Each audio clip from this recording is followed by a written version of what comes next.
Hi, friends. So now we're going to read another story. And this story is a little bit different. It's called Team Up to Clean Up. And I noticed some photographs and some captions in this book. So, what kind of story do you think this is? Hmm. Yes, that's right. It's an informational text. Okay, so I would like you to listen to me read Team Up to Clean Up, and we are going to learn about how children can help their community. The playground is a great place to play. It has swings, slides, and places to sit and talk. Right now, some of the areas on the playground are messy. We make plans for a cleanup day.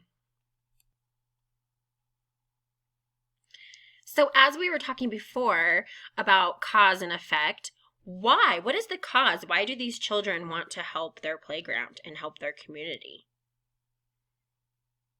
That's right, because it was messy and they were noticing trash, so they want to be good citizens.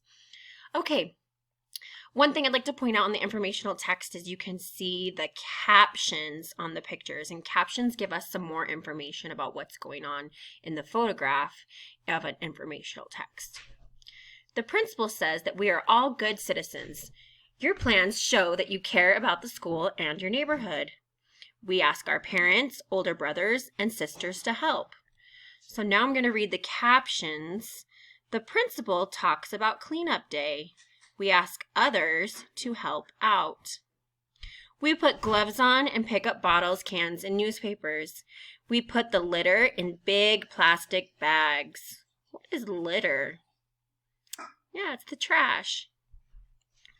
Here's the caption. Everyone works together. So notice how the captions tell us more about what's going on in the picture.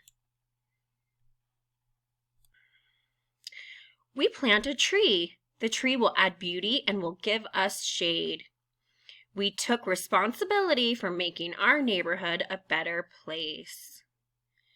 Here's the captions. The tree will grow and grow.